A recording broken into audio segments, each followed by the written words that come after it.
ಇವತ್ತು ಭಾಳ ಮುಖ್ಯವಾಗಿ ರಾಜ್ಯದಲ್ಲಿ ಭೀಕರ ಬರಗಾಲ ಇದೆ. ಈಗಾಗಲೇ ಉತ್ತರ ಕರ್ನಾಟಕ ಜಿಲ್ಲೆಗಳಲ್ಲಿ ಜನರು ಗುಳೆ ಹೋಗ್ತಾ ಇದ್ದಾರೆ. ದನ ಕರುಗಳನ್ನು ಕಸಾಯಿಖಾನೆ ಸಾಗಿಸ್ತಾ ಇದ್ದಾರೆ. ಜೊತೆಗೆ ಒಂದು ಸಾರಿ 84 ಲಕ್ಷ ಹೆಕ್ಟೇರ್ ಏನು ಬಿತ್ತನೆ ಪ್ರದೇಶ ಇದೆ ಕರ್ನಾಟಕದಲ್ಲಿ, 40 ಲಕ್ಷ ಹೆಕ್ಟೇರ್ನಲ್ಲಿ ಬಿತ್ತನೆ ಆಗಿತ್ತು. 40 ಲಕ್ಷ ಹೆಕ್ಟೇರ್ನಲ್ಲಿ ಬಿತ್ತನೆ ಆದಂಥ ಪ್ರದೇಶ ಇವತ್ತು ಮಳೆ ಇಲ್ಲದೆ ಬಾಡಿ ಹೋಗಿದೆ. ಅವನ್ನೆಲ್ಲವನ್ನೂ ಕೂಡ ಮತ್ತೆ ಪುನಃ ರಂಟೆ ಹೊಡಿತಾ ಇದ್ದಾರೆ. ಮತ್ತೇನಾದ್ರು ಮಳೆ ಬಂದರೆ ಬಿತ್ತನೆಗೆ ಸಜ್ಜಾಗ್ತಾ ಇದ್ದಾರೆ. ಹಿಂಗಾರಿ ಮಳೆಗೂ ಕೂಡ ಬಿತ್ತನೆ ಮಾಡ್ತಕ್ಕಂಥದ್ದಿದೆ.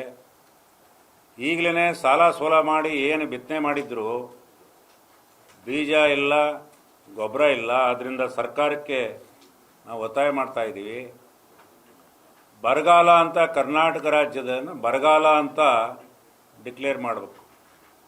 ಬರಗಾಲ ಅಂತ ಡಿಕ್ಲೇರ್ ಮಾಡಿದರೆ ಅಷ್ಟೇ ಸಾಲದು. ಈಗಿನ ಬರಗಾಲದ ಮಾರ್ಗಸೂಚಿ ಪ್ರಕಾರ ಉದ್ಯೋಗ ಭರವಸೆ ಒಳಗಡೆ ಉದ್ಯೋಗ ಕೊಡೋಕ್ಕೆ ಸಾಧ್ಯ, ಮೇವು ಕೊಡೋಕ್ಕೆ ಸಾಧ್ಯ. ಅದು ಕೂಡ ಪರಿಪೂರ್ಣವಾಗಿ ಉದ್ಯೋಗ ಮತ್ತು ಮೇವು ಕೊಡಲಿಕ್ಕೆ ಆಗದೇ ಇರೋವಂಥ ಹಣ ಇದೆ. ಏನು SDRF NDRF ಮಾರ್ಗಸೂಚಿನ ಕನಿಷ್ಠ 10 ಪಟ್ಟು ಹೆಚ್ಚು ಮಾಡಿ ಪರಿಹಾರನ ಕಲ್ಪಿಸ್ಕೊಡ್ತಕ್ಕಂಥದ್ದಾಗಬೇಕು. ಯುದ್ಧೋಪಾದಿಯಲ್ಲಿ ಜನ ಜಾನುವಾರುಗಳಿಗೆ ಕುಡಿಯೋ ನೀರನ್ನು ಕೊಡ್ತಕ್ಕಂಥದ್ದಾಗಬೇಕು. ಆಮೇಲೆ ಹೊಸದಾಗಿ ಪುಕ್ಕಟಿಯಾಗಿ ಬೀಜ ಗೊಬ್ಬರ ಕೊಡ್ತಕ್ಕಂಥದ್ದಾಗಬೇಕು ಅಂತ ಹೇಳಿಬಿಟ್ಟು ಸರ್ಕಾರಕ್ಕೆ ಒತ್ತಾಯ ಮಾಡ್ತಾ ಇದ್ದೀವಿ. ಇನ್ನೊಂದು ಭಾಳ ಶಾಶ್ವತ ಬರಗಾಲ ಪರಿಹಾರಕ್ಕೋಸ್ಕರನೇ ಇವತ್ತು ಲಿಫ್ಟ್ ಇರಿಗೇಷನ್ಗಳು, ಏತ್ ನೀರಾವರಿಗಳು ಕರ್ನಾಟಕದಲ್ಲಿದ್ದಾವೆ. ಏತ್ ನೀರಾವರಿಗಳು ಇವತ್ತು ವಿದ್ಯುತ್ ಶಕ್ತಿ ಬಿಲ್ ಕಟ್ಟಿಲ್ಲ ಅಂಥೇಳಿ ಇನ್ನೂ ಪ್ರಾರಂಭ ಆಗಿಲ್ಲ. ಇಂಥ ಬರಗಾಲ ಸಂದರ್ಭದಲ್ಲಿ ಜನ ಜಾನುವಾರುಗಳಿಗೆ ನೀರಿಲ್ಲದೆ ಮೇವಿಲ್ಲದೆ ಇದ್ದಂಥ ಸಂದರ್ಭದಲ್ಲಿ ಇವತ್ತು ಸರ್ಕಾರದ ವಿದ್ಯುತ್ ಶಕ್ತಿ ಬಿಲ್ ಕಟ್ಟಿ ಏತ್ ನೀರಾವರಿಗಳನ್ನು ಪ್ರಾರಂಭ ಮಾಡಿದರೆ ಬರಗಾಲಕ್ಕೆ ಖರ್ಚು ಮಾಡ್ತಕ್ಕಂಥ ಹಣ ಸುಮಾರು 1/3 ಭಾಗ ಹಣ ಉಳಿಯುತ್ತೆ. ಸರ್ಕಾರಕ್ಕೇನು ಅರಿವಿಲ್ವಾ, ದಪ್ಪ ಚರ್ಮ ಇದೆಯೋ? ಮೊನ್ನೆನೂ ಕೂಡ ಇಲ್ಲಿ ತುಂಗ ಏತ್ ನೀರಾವರಿ, ಸಾಸವಳ್ಳಿ ಏತ್ ನೀರಾವರಿ, 2 ಏತ್ ನೀರಾವರಿಗಳನ್ನು ಇವತ್ತು 30 ಕೋಟಿ ಬಾಕಿ ಇದ್ರೂ ಕೂಡ ಸರ್ಕಾರದ ಜೊತೆ ಮಾತುಕತೆ ಮಾಡಿ 2 ಕೋಟಿ ಕಟ್ಟಿಸಿ ಅದನ್ನು ನಾವು ಇವತ್ತು ಪ್ರಾರಂಭ ಮಾಡಿಸಿದ್ದೀವಿ. ಇನ್ನೂ ಭಾಳಷ್ಟು ನೀರಾವರಿ ಯೋಜನೆಗಳು ವಿದ್ಯುತ್ ಶಕ್ತಿ ಬಿಲ್ ಕಟ್ಟಿಲ್ಲ ಅಂತೇಳಿ ಇನ್ನೂ ಪ್ರಾರಂಭ ಮಾಡಿಲ್ಲ. ಸರ್ಕಾರಕ್ಕೆ ಒತ್ತಾಯ ಮಾಡ್ತಾ ಇದ್ದೀವಿ, ತತ್ಕ್ಷಣದಿಂದ ಆದ್ಯತೆ ಮೇಲೆ ಸ್ವಯಂ ಪ್ರೇರಿತವಾಗಿ ಯಾರು ವಿದ್ಯುತ್ ಶಕ್ತಿ ಬಿಲ್ಲನ್ನು ಸರ್ಕಾರ ತುಂಬಿ ಏತ್ ನೀರಾವರಿಗಳನ್ನು ಕರ್ನಾಟಕದಲ್ಲಿ ಎಲ್ಲೆಲ್ಲಿ ಏತ್ ನೀರಾವರಿ ಇದಾವೋ ಆ ನೀರಾವರಿಗಳನ್ನು, ಅದೇನೋ ಪಶ್ಚಿಮ ಘಟ್ಟದಲ್ಲಿ ಸ್ವಲ್ಪ ಮಳೆ ಆಗ್ತಾ ಇರೋದ್ರಿಂದ ಹೊಳೆಯಲ್ಲಿ ಹೋಗ್ತಾ ಇದೆ. ಅದು ಮುಂದೆ ಎಲ್ಲೇ ತನಕ ಹೋಗುತ್ತೋ ಹೊಳೆಯಲ್ಲಿ ಗೊತ್ತಿಲ್ಲ. ಇರೋ ತನಕನಾದ್ರೂ ಕೂಡ ಇರೋ ನೀರನ್ನಾರು ಸ್ವಲ್ಪ ಏತ್ ನೀರಾವರಿ ಮುಖಾಂತರ ಕೆರೆಗಳಿಗೆ ತುಂಬಿಸಿದ್ರೆ ಜಾನುವಾರುಗಳ ಸಮಸ್ಯೆ ಮತ್ತು ಇದ್ದುದನ್ನೇನೋ ಸ್ವಲ್ಪ ಮೇವು ಬೆಳ್ಕೊಂಡು ಜಾನುವಾರು ಮತ್ತು ಏನಾದ್ರು ಹೊಟ್ಟೆಪಾಡಿಗೆ ಏನಾದ್ರು ಬೆಳ್ಕೊಂಡು ಜೀವನ ಮಾಡೋಕ್ಕೆ ಅನುಕೂಲ ಆಗುತ್ತೆ ಅಂತ ಹೇಳ್ಬಿಟ್ಟು ನಿಮ್ಮ ಮೂಲಕ ಒತ್ತಾಯ ಮಾಡ್ತೀವಿ ಸರ್ಕಾರಕ್ಕೆ. ಇನ್ನೊಂದು ಬಿಡದಿ ಟೌನ್ಶಿಪ್ ವಿವಾದ, ನಾನು 2 ಸಲ ಅಲ್ಲಿ ಹೋಗಿ ಪ್ರತಿಯೊಂದು ಅಧ್ಯಯನ ಮಾಡಿ ಪ್ರತಿ ಗ್ರಾಮಗಳಿಗೂ ಭೇಟಿ ಕೊಟ್ಟಿದ್ದೀನಿ. ಇವತ್ತು ಮಲೆನಾಡಿನ ಸ್ವರ್ಗ ಅದು. ಇವತ್ತು ಬರಡು ಭೂಮಿ, ಬಲವಂತ ಭೂ ಸ್ವಾಧೀನ, ಮಲೆನಾಡಿನ ಭೂಮಿ ಅದು. ಅಲ್ಲಿ ಹೋಗಿ ನೋಡಿದರೆ ನೀವು ಕೂಡ ಡ್ರೋನ್ ಸರ್ವೆ ಒಳಗಡೆ ಎಲ್ಲ ಇದರಲ್ಲಿ ಸೋಷಿಯಲ್ ಮೀಡಿಯಾದಲ್ಲಿ ಟಿವಿಲೆಲ್ಲ ಬರ್ತಾ ಇದೆ, ಟಿವಿ ಮಾಧ್ಯಮದಲ್ಲಿ ಬರ್ತಾ ಇದೆ. ಅಲ್ಲಿ ಹೋಗಿ ನೋಡಿದರೆ ಹೆಚ್ಚು ಬರೀ 2 ಎಕರೆ 3 ಎಕರೆ ಮೇಲೆ ಯಾರೂ ಇಲ್ಲ.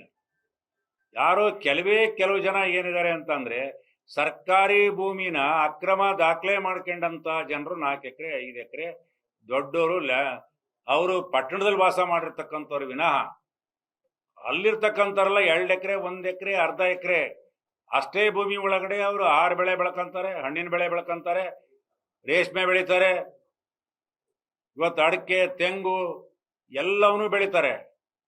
ಒಂದು ದಿನಕ್ಕೆ 42,000 ಲೀಟರ್ ಹಾಲಾಗ್ತಾರೆ 2 ಪಂಚಾಯತಿಲಿ. ಸಂಪೂರ್ಣ ಅವರು ತೃಪ್ತಿಯಿಂದ ಅರ್ಧ ಎಕರೆ 1 ಎಕರೆ ಇದ್ರೂ ಕೂಡ ತೃಪ್ತಿಯಿಂದ ಜೀವನ ಮಾಡ್ತಾ ಇದ್ದಾರೆ. ಅದನ್ನ ಅಂತ ಭೂಮಿನ ಇವತ್ತು ಅಲ್ಲಿ ರಾಜಕಾರಣ ಮಾಡ್ತಾ ಇದ್ದಾರೆ. ಈಗ ಇದು ಕಾಂಗ್ರೆಸ್, JDS, BJP ರಾಜಕಾರಣ ಅಲ್ಲ. ಕುಮಾರಸ್ವಾಮಿ, DK ಶಿವಕುಮಾರ್ ರಾಜಕಾರಣ ಅಲ್ಲ. ನಿಮ್ಮ ರಾಜಕಾರಣ ನೀವು ಎಲ್ಲಿ ಬೇಕಾದ್ರೂ ನೀವು ಮಾಡ್ಕೊಳ್ಳಿ, ನಿಮಗೆ ಬೇರೆ ಫೀಲ್ಡ್ ಇದೆ. ಆದ್ರೆ ರೈತರ ಬದುಕಿನ ಮೇಲೆ, ಹೊಟ್ಟೆ ಮೇಲೆ ಹೊಡೆದು ಅವ್ರ ಜೀವನ ಹಾಳು ಮಾಡಿ ರಾಜಕಾರಣ ಮಾಡ್ಕೊಳಕ್ ಹೋಗ್ಬೇಡ್ರಿ. ಇವತ್ತು ರಾಜ್ಯದ ಗಮನ ಸೆಳೆದಿದೆ. ಬಿಡದಿ ಹೋರಾಟ ರಾಜ್ಯದ ಗಮನ ಸೆಳೆದಿದೆ. ನಾನು ಇವತ್ತು ಕೂಡ ಮುಖ್ಯಮಂತ್ರಿಗಳಿಗೆ ಒತ್ತಾಯ ಮಾಡ್ತಾ ಇದ್ದೀನಿ. ಕುಮಾರಸ್ವಾಮಿ ಅವರು ತಪ್ಪು ಮಾಡಿದ್ದಾರೆ, ಅವ್ರು ರೆಡ್ ಝೋನ್ ಮಾಡಿದ್ದಾರೆ ಅಂತ ಹೇಳ್ತೀರಿ. ಆಯ್ತು, ಕುಮಾರಸ್ವಾಮಿ ಅವ್ರ ತಪ್ಪು ನೀವ್ಯಾಕೆ ಮಾಡ್ತೀರಿ?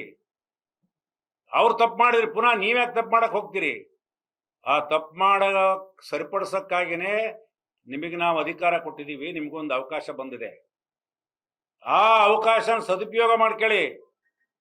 ಕರ್ನಾಟಕದ ರೈತರ ವಿಶ್ವಾಸ ಗಳಿಸಿ ನೀವೇ ಅಧಿಕಾರಕ್ಕೆ ಬರ್ರಿ, ನಮ್ದೇನು ಅಭ್ಯಂತರ ಇಲ್ಲ.